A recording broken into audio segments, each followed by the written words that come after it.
Ayan! Hello, beautiful! Welcome back at Everything Nice at Mitch Succulent Love. And I'm inviting you to like, subscribe to my channel, and please hit the notification bell for more updates on my videos. Ayan! So for today's vlog, ang topic natin ngayon is the Haworthia and the Gymnocalcium indoor versus outdoor pa rin. Tapos, yung Haworthia. Kasi may nagre-request, gumawa kasi ako ng vlog about Haworthia. It's, parang introduction and for those person na hindi nila naintindihan yung Tagalog, kaya, pinadugo ko yung ilong ko, ganyan. So, right now, meron pala akong ipapakalala sa inyo. So, meron na po akong bagong kasama na magtatanim dito sa ating mga new collection. Meron na tayong bagong kasama, ipapakilala ko po siya. Super cute po nito and another inspiration and basta may kasama na ako magtatanim. So, let's go, ipakilala na natin siya. Ayan! So, ito na po ang ating kasamang magtatanim. Ayan, medyo shy type pa siya. So, sabi ko, di ba, bibili ako na doggy. Yun sanang sasorin ko sa YT, kaya lang, hinold nga ni YT yung ads ko, kaya na-hold din yung sahod ko. And di pa ako sumasweldo dito kay YT.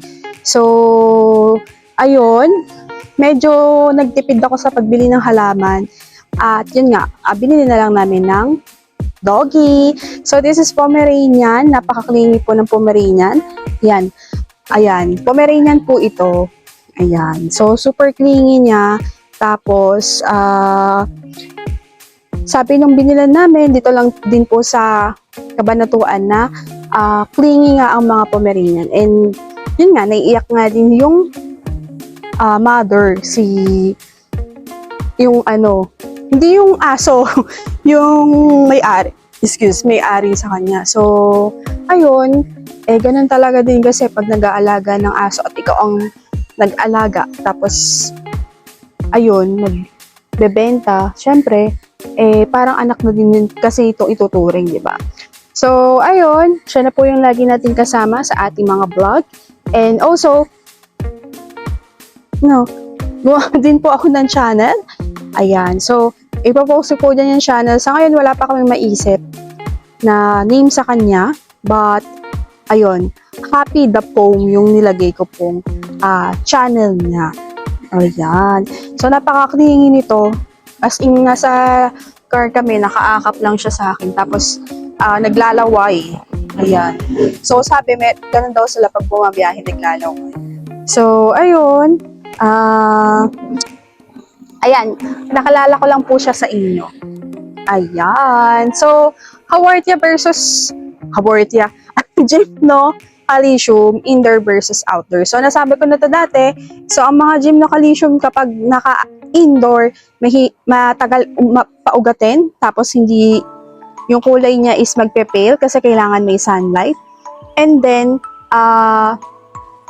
tawag dito, kailangan may sunlight, tapos yung pagwawater nyo, hindi rin ganun palagi. Unlike kapag naka-expose sa sun, kailangan nyo pong tubigan. So, sa Gymnocalcium na naka-indoor, kailangan din well-drainable yung inyong soil. So, sa outdoor naman, mas madaling paugatin, tapos mag-iiba yung kulay nila, magpa-flower,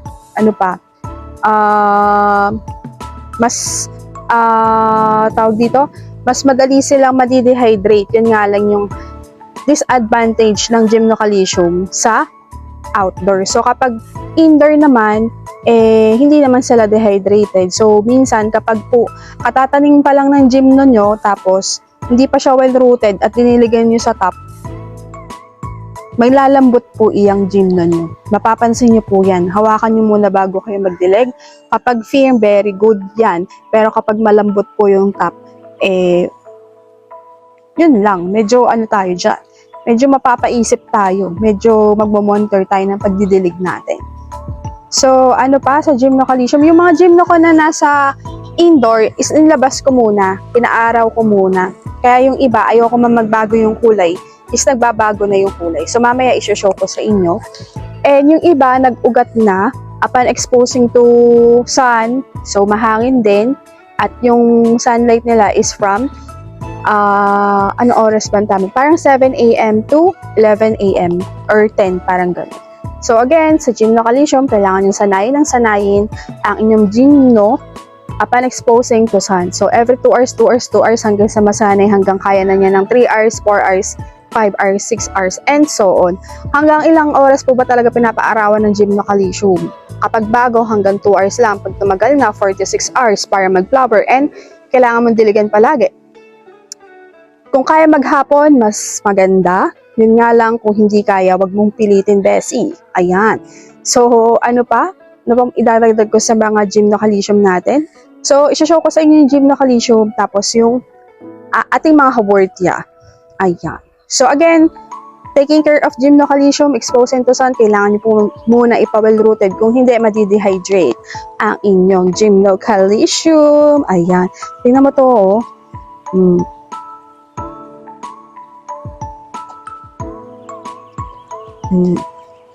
Ayan. Punta naman tayo sa mga haworthia. Kuha lang ako ng haworthia. Ay, ba yan? Kuha lang. Ayan. So, kumuha po ako ng mga haworthia dito. Konti lang po kinuha ko. So, meron ako ditong obtusa. Obtusa. Ayan. Obtusa. And then the gray ghost. Ayan. The tessellata. Ganda din ito. Tessellata. Tessellata. And yung bar natin na aloe. Ayan. Which is yung ating new collection. And then the hindi ko alam kung magnifico to. Variegated magnifico. Si seller kasi na binibilan ko to, hindi alam yung pangalan. So this is Troncata. Lime Troncata. So maganda din yung var niyan. Kaya lang, MHL. Ayan. I don't know the ID. Baka alam nyo mga beshi pa ID naman. Ayan. And then we have the zebra. Pero itong zebra na to, iba siya. Kasi matataba yung pagka ano niya, parang hybrid siya. So yun, hybrid siya na zebra. So papri lang to ni sino lang ang seller to? Kalimutan ko na. Ayan. So ayan, ang ganda din nito. And they also love water. So, minsan, pag nangitim yung zebra nyo, akala mo patay na, pero hindi. Pero pag nabuhay mo yan, diniligan mo ng tubig, matakaw din sila sa tubig. Actually, ito nga, oh. How would you know na nada-dry up na siya? So, may ganyan din siya. Ayan. So, ganyan-ganyan din siya. May mga dry siya na leaves. So, ito kasi nakatago eh. And they also love sun. So, yan, pwede siyang indoor, pero hindi talaga din sa mahabang panahon. At saka ang mga haworthia, ang magandang pataba dyan, yung may nitrogen. Gusto din nila yun. So, ano ba yung mga pataba na may nitrogen? Yung osmocote yata. So, baka yun yung magandang gamitin sa kanila. Ayan.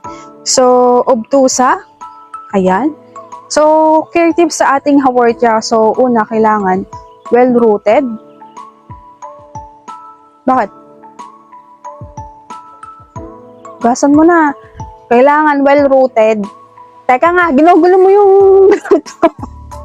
baka hugasan mo na. Dali lang. Ubusin ko lang. Malapit na matapos eh. Ayun. So, kailangan well-rooted bago kayo matuwang mag-delayed. So, madali lang naman alagaan ng mga haworthia at saka madali lang naman silang paugatin. So, kapag tinanggal nyo minsan yung sapat nila at niripat nyo, makita nyo, sobrang laki na ng ugat nila. So, hindi sila mahirap paugatin kagaya ng astro. So, kailangan ipa-well-rooted nyo muna once a week dilig or every 5 days.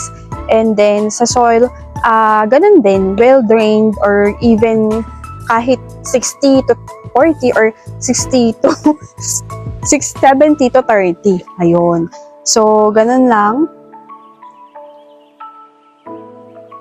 Baka ginugulo yung... Ayan. So, kailangan sa haworthia, yung soil niya is well-drainable or pwede din naman 60 to 40 or 70 to 30, 70% organic and 30% inorganic, or kayo, bahala kayo kung anong gusto nyo. Kahit ano naman dyan, madali naman siyang tumubo. Oo, hindi siya mahirap paugatin.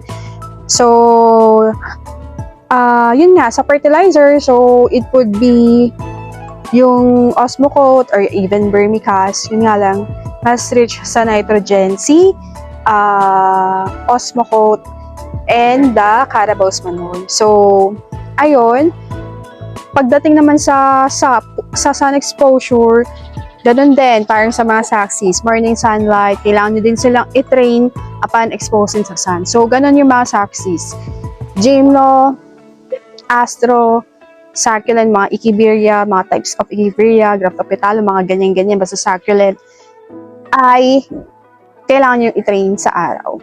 So, yun sa akin nga, kagaya nung share ko last time is may shaded cloth and UV plastic. But I'm planning to remove the UV plastic dahil nakabili na ako ng 80% shaded cloth. Ayun. So, kung after nung tama din ng ano sa inyo, ng inyong mga halaman, kailangan meron kayong shaded cloth. So, ayun, kapag napa-well-rooted yun na yung inyong yung inyong haworthia, matakaw po sila sa tubig. The more you water it, the more sila tumataba. Ayan. Ayan, ang tataba ng mga ito. Lalo na ito, oh. Ayan. So, basta nandito po ako, shower ako ng shower every morning sa kanila. Kasi ang tama ng araw sa kanila is afternoon. So, ayun, kapag hindi mo din expose yung iyong haworthia sa araw, nagiging sila, ano bang tawag dito? Nagiging flat din sila. So, kailangan mo silang i-expose din sa araw. And yung iba, ini-indoor, tingin ko pwede naman, pero kailangan pa rin may sunlight may rays, may sunlight ray. Ayan. So, ano pa? So, yun lang naman po ang aking ma-share. Madali lang pong alagaan ng mga haworthia, lalo na pag nakuha mo ang kilitingan. Yung iba, nalulusawan ng haworthia. Pag pinasikat mo kasi sa araw yan, malulusaw din po iyan. Kapag nilunod mo yan sa tubig, malulusaw din po iyan. So, moderate lang po. Ayan. So, yun na po yung share ko sa haworthia. So, ipapakita ko na yung mga Gymno Calcium ko po sa inyo na pinaaraw ko na. Ayan. So, ito po yung aking mga pinaaraw. Yung iba, kapit naman na. Yung iba, ito, kumapit na siya agad.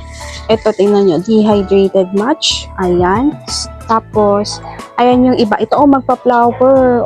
Diba? Upon exposing to sun, ay magpa-flower na sila. So, diligan natin kasi dehydrated na. Kailangan full waterings tayo. Ayan. Ito, hindi pa rin.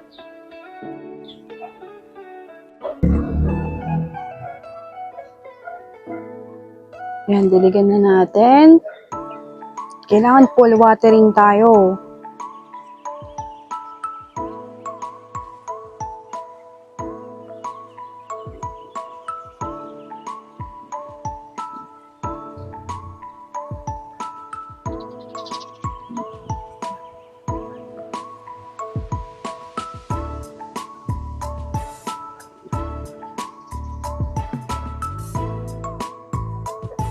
Lagyan na natin yung mga astro natin.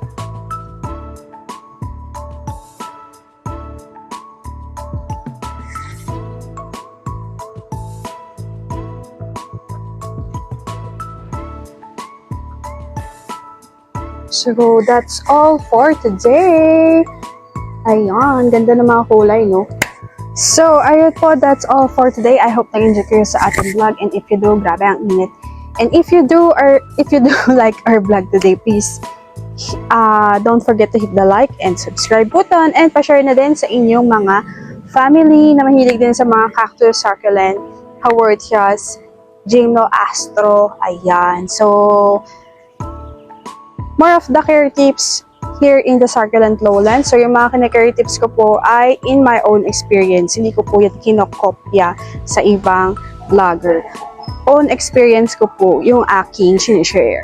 And thank you sa ating mga organic subscriber. Maraming salamat po. And also, I have a page, Nurse Plantita. Ayan, dyan, ayan po, ipopost ko po dyan. Nurse Plantita Mitch. Ayan, so, ayun, nag-upload din po ako doon ng kung anik-anik as mas nag-upload po ako doon ng mga anik-anik. Pero more of the vlog is dito sa YT. And of course, sa aming channel ni Happy the Pom. Asa na ba si Happy? Wait lang. Ayan. So, yun po ulit.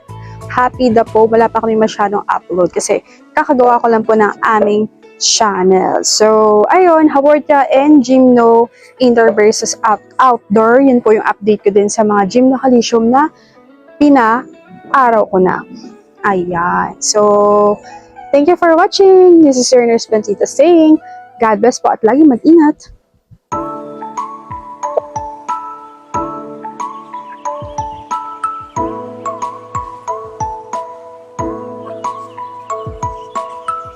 Kit.